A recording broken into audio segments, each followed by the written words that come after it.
Well, hello and welcome back. I'm Claire, this is Purple Poppy, and oh my goodness, what an array of stuff I've got on my desk today. Those of you that are into slow stitching will probably already have seen that the wonderful Corinne is doing a Just Because quilt. There is a hashtag and everything, and I'll put all the details below. It comes at a time when I'm about to finish my scrappy heirloom quilt, which most of you are aware of, and I was embarking on a quilt that was stamped calico.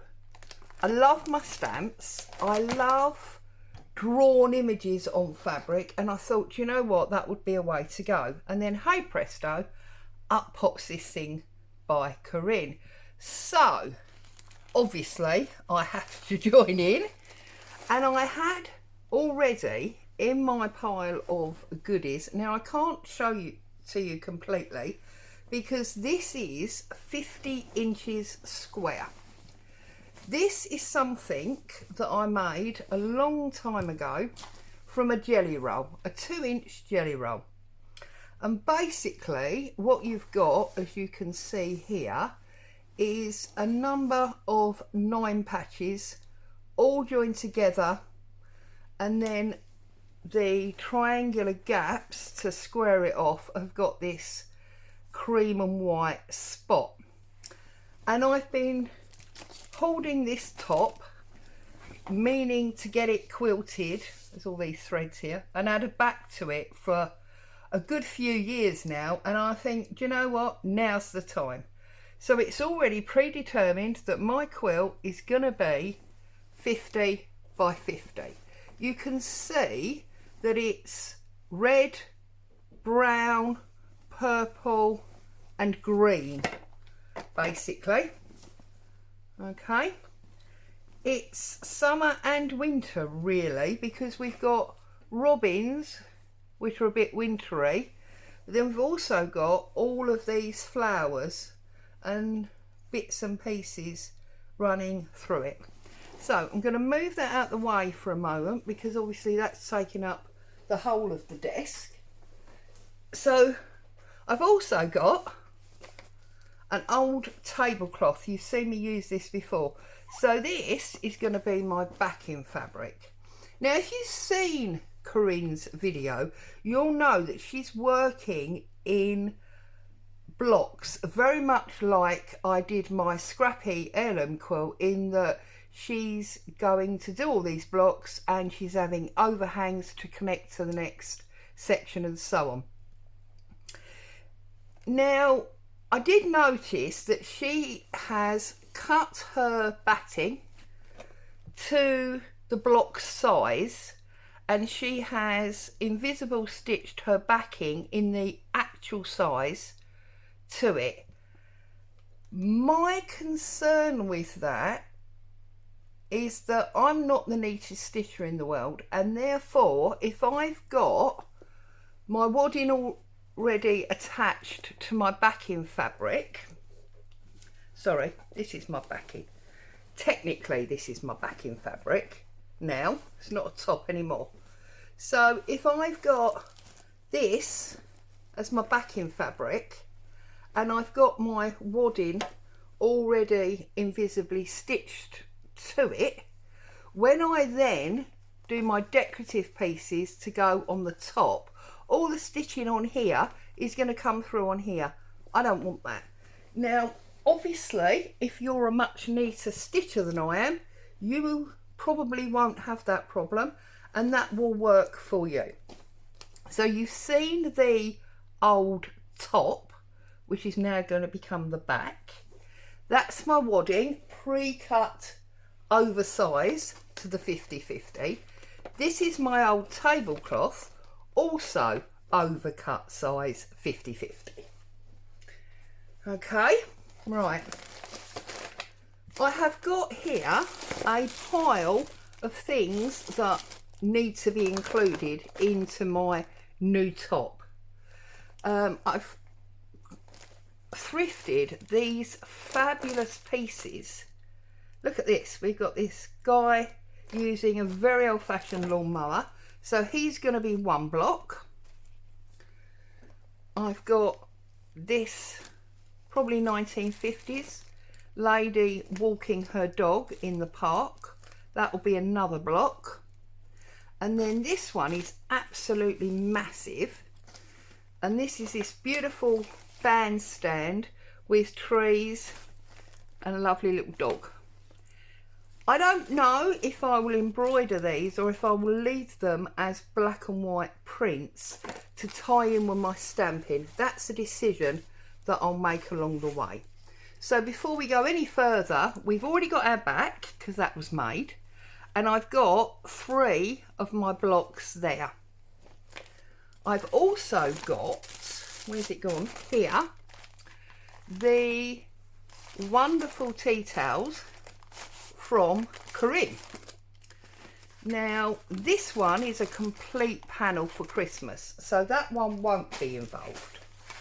But on this one, if you've seen these, there is a small panel here and then 3 tags, and then on the other side there is another small panel and 3 tags. Now because I'm a Christmas freak, I'm going to use both of these panels in this quilt. So we've got 3 already with the sketching. We've got 2 here. So there's 5. Now obviously we're doing 12 because this is a year-long thing. There's 5 of my 12.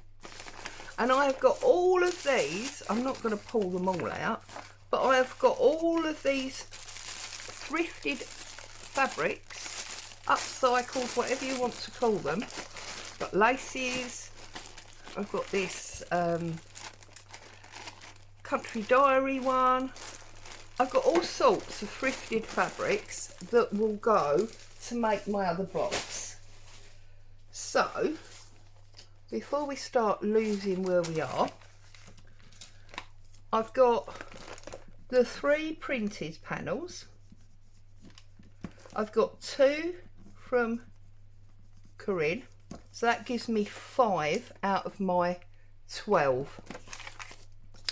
So that means I need to find 7 more. Now, from my stamps, I have pulled out London Bus and Oxford Street because my childhood was basically spent going to work with my mum in London during school holidays and things. So that's going to be 1. I just absolutely adore this little girl with her teddy bear, and sometimes all you need is a hug. So that's going to be 2. We got Mother and Daughter, which I just think is beautiful. So that's 3. We've got this rocking horse, which is very reminiscent of the horse that hubby and I purchased for my youngest daughter back in 2000 when she was little. So that's going on. So that's 1, 2, 3, 4. I've always had a thing for Victorians and Victoriana, and I've got these stamps that's got this beautiful Victorian chap in his top hat and his, well, I don't know if it is his wife, but, and a lady. So that'll go on as well. So that's another one. I keep losing count because I'm describing to you. So I've got 1, 2, 3, 4. So that's going to be number 5. And I believe I'm probably going to stop there because I need 7. So we've got 5 stamps. And each of these stamps will be edged as a log cabin. And then that leaves me 2, which I think I'm going to do in hexes. I love hexes, English paper piercing. So that gives me 5, 7, 10. That gives me the 12 that I need. So I've got each panel planned out. It's a lot of work in this this thing, but there you go. So what I thought, having explained all that to you, what we'll do today is we'll get stamping our centres for our log cabins. So I've got just plain natural calico here. I'm thinking that we probably want 5-inch squares, because when I measured those big pre-printed panels, they come up at 15 by 10. Well, they're divisible by 5, so that's perfect. 15 by 10 and 25 by 20, they're all divisible by 5. Excuse me. So we are going for blocks of 5 inches, which can then be multiplied up by 5s, so we can go up to 10, 15, 20, whatever we want to do. So 1, 2, 3, 4, 5, but that's not quite on, is it? So let's go over a bit. Now I'm going to cut these at 6, because although I want them to be 5, I'm going to log cabin on them, so obviously I need seams. So 1, 2, 3, 4, 5. Oh, it's moved, hasn't it? There's 6. So I'm just going to strip that down like so. There we go. And then I'm going to lay it down. Okay. And we've got 1, 2, 3, 4, 5, 6 and a bit, which is fine. And then 1, 2, 3, 4, 5, 6 is that one there. So here's one, and I love scrappy calico. So there's one. How many do we need? So you know better than me, don't you? Stamps 5. So, and I'm just going to keep going. And I've got 1, 2, 3, 4, 5, 6, which is that line there. That gives me 2. I did mention to Corinne that I'd been thinking about doing a stamping quilt, so and that I would be doing it as this just because. So I will tag her in this so she can see how it's all progressing as I go along. Plus I will obviously hashtag it. 1, 2, 3, 4, 5, 6. That gives me 3.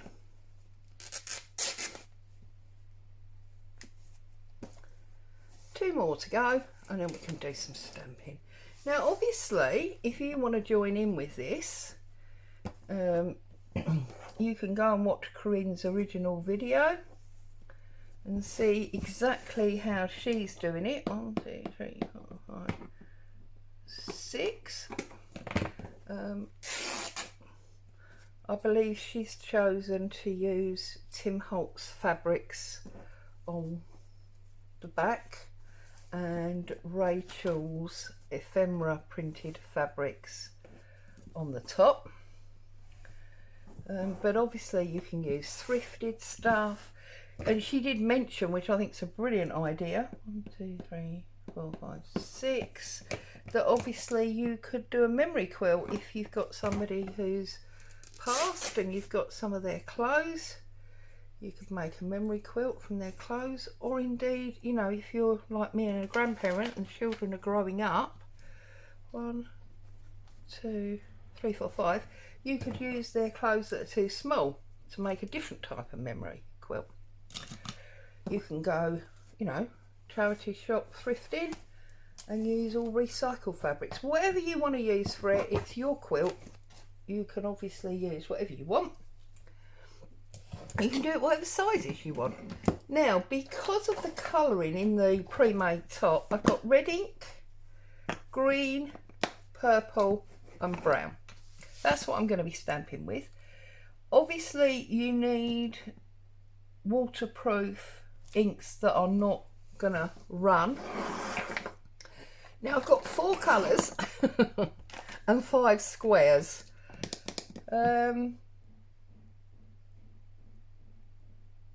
Right, well, because I use my lady and gentleman quite a lot in junk journaling, they feel like they should be in brown to me, because that's what colour I usually see them in. So I'm going to do these in brown.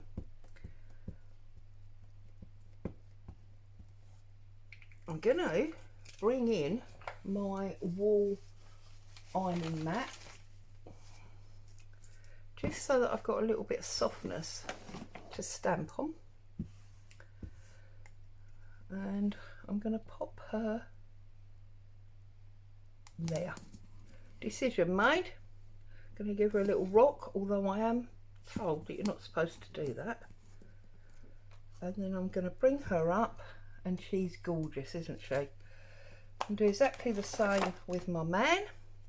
Now, of course, there's nothing new here. Most crafters have stamped one form or another. You do journaling or card making.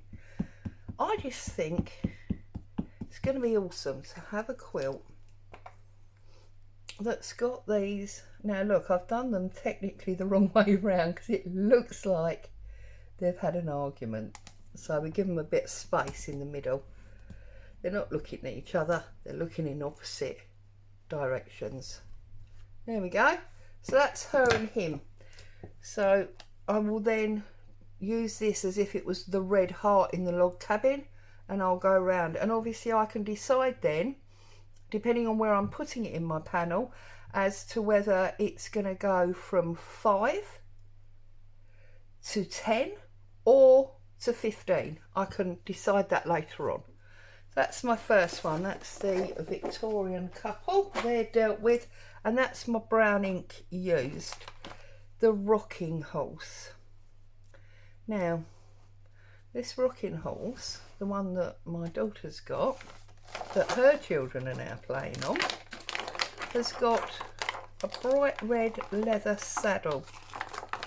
So it makes sense to me to do it in red. But having said that, I want to do my London bus in red.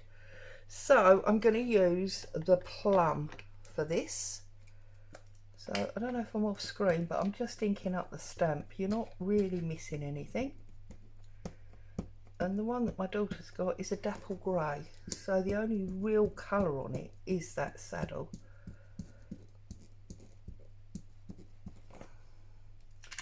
So get rid of that thread. I don't want to stamp the thread in, do I? Turn this over and try and get it in the middle. And also I have found that calico, as you can see, stamps beautifully well. So that's that one. It's our rocking horse. And the mother and daughter, because what have I got left? I've got red and green, and I need to use one colour twice. Well, I think the colour I'm going to use twice is going to be the brown. And I think that's going to be for the little girl with a teddy bear. The red for the bus, so I'm going to use green for the mother and daughter.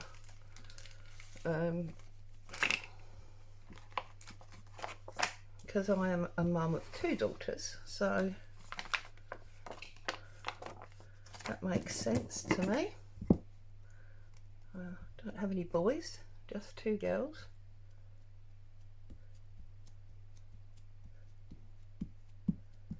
So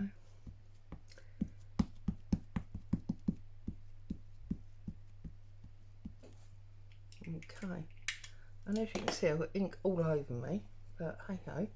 I want to get her. Oh, is that there? Did I rub ink on there? Because I don't want, yes I did, look, I don't want that red ink on my panel, do I? So we get rid of that. Okay, these are going in the middle.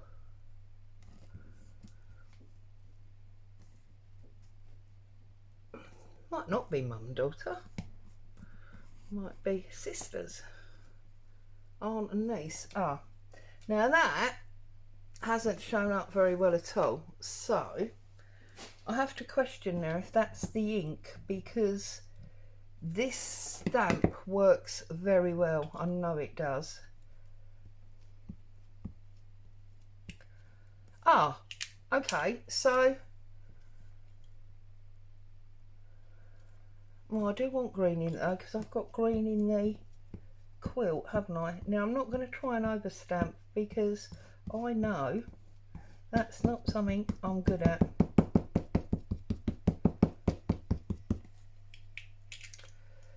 I might even, oh, got ink everywhere.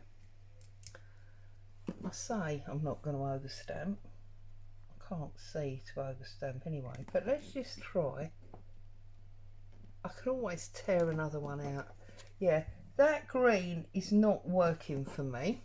It hasn't come through, so I'm going to stamp on the back, and in line with the printed panels, the bandstand and that, I'm going to do her in black.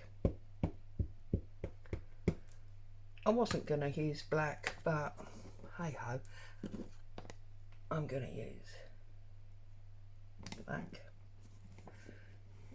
And then I think, although I'm going to, that's better, look. Although I'm going to have to use brown again, I could use different brown. I used the sepia, I'm now going to use the coffee, just so that it looks like it's a different green. Bring my ironing mat back. Okay, take mother and daughter off. I'm still calling them mother and daughter. And we're going to have this one. Sometimes all you need is a hug, which I think is very appropriate for a quilt. What say you? So we're going to pop that up there, and we're going to pop that down there like that. Okay, and then we're going to put this different brown on.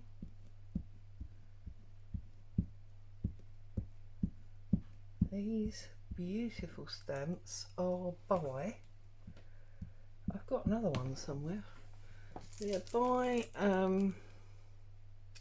Andy Skinner, and they're from sketches that he's done. There is a whole range. There's one with balloons and all sorts.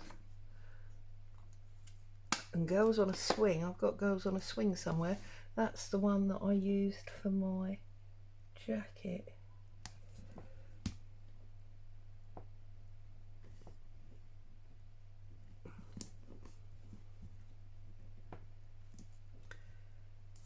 There, look, that is gorgeous.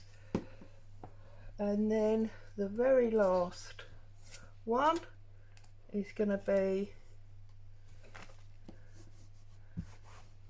my bus and my Oxford Street sign.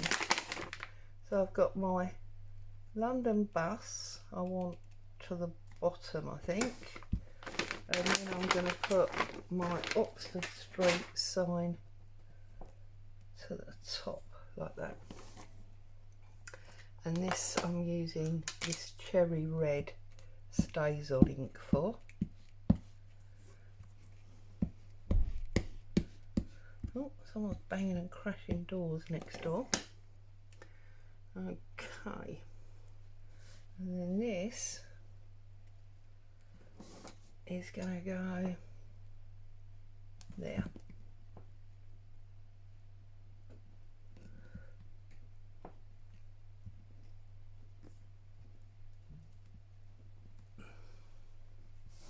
Look at that.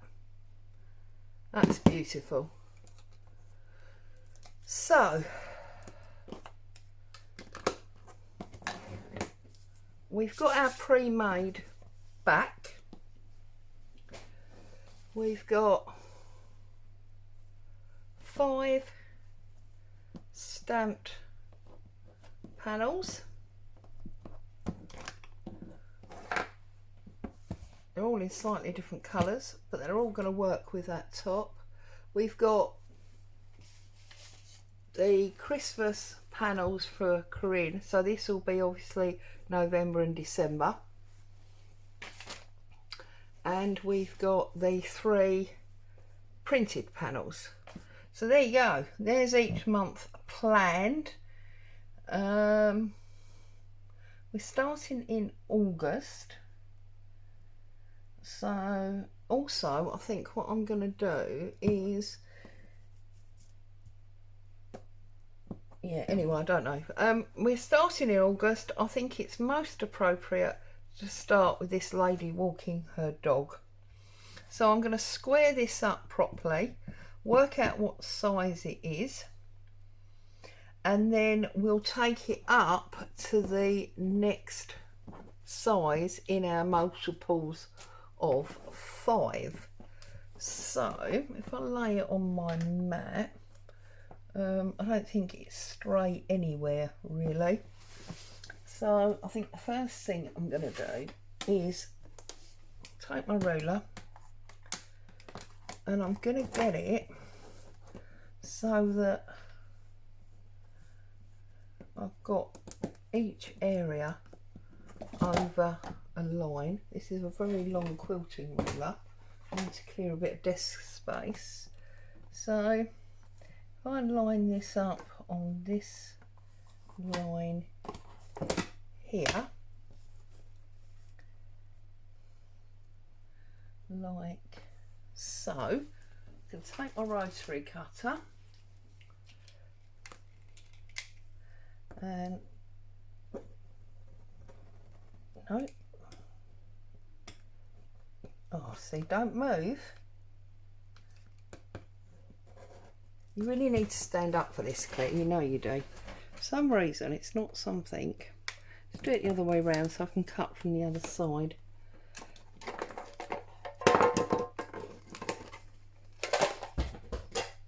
Right, line that up there, line that up there, like so. Hold that down. See, it's weird, you've got to do it from one side. Oh, that annoys me. Okay, and yet this is a brand new blade, so that shouldn't be happening. You've probably got my head now on the camera, probably looking at my dreadful grey hair. I do apologise. Trying to stay out from under the camera. So, and then that piece is off there. Okay, so now we've got a straight edge to work on. Okay, so we'll go again, and I'm going to use that line there.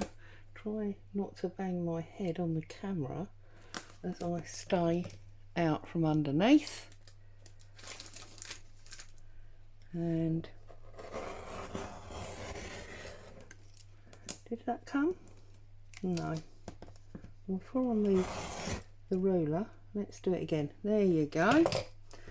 So straight, straight, and then I'm going to cut it there. Oh, how big is it? 1, 2, 3, 4, 5, 6, 7, 8, 9, 10, 11, 12, 13, 14.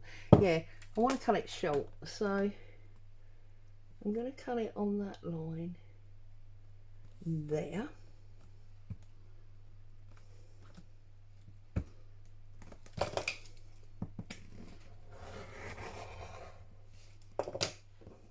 Like so. And now it's 1, 2, 3, 4, 5, 6, 7, 8, 9, 10, 11, 12. Oh, now of course my ruler's too big. So use a metal ruler now. And can I bring that? No. Don't want to bring it down there. So if I just move it so that it fits better on that line, that will now, again, I'm probably right under the camera and you're looking at my hair, I do apologise. And then, no, I can't do it, I'm going to have to turn it round. Oh dear, I'm so cock-eyed, honestly. For which I apologise. Right. And then we can come back to this ruler. Put that there. Really need a bigger desk, don't I? Hint, hint, if hubby's listening. I don't think he is. I think it's trying to work.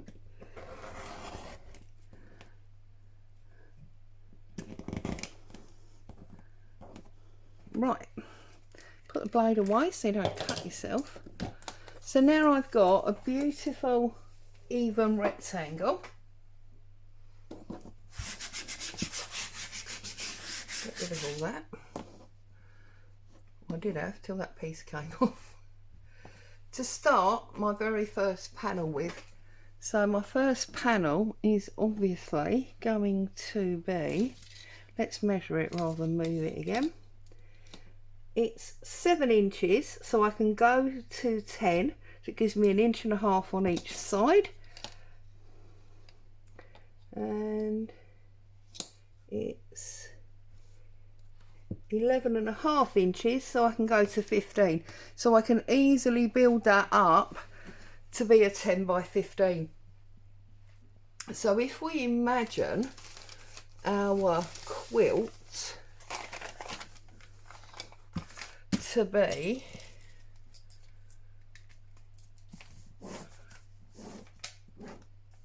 like that, and we know it's 50 by 50, and we know we're working in 5s, we're going to have 10 lots of 5 along here and 10 lots of 5 down here. Then this one I may choose to, I don't know, come into, and it's going to be 2 of those blocks wide by 1, 2, 3 of those blocks. So that gives me 10 because I've got 2 5s by 15 because that's 3 5s, and that's where my dog panel is going to sit. And then as I work through, that's what I'll be doing. I'll be cutting them slightly smaller to make sure that I can build it up to multiples of 5 and then slot it in.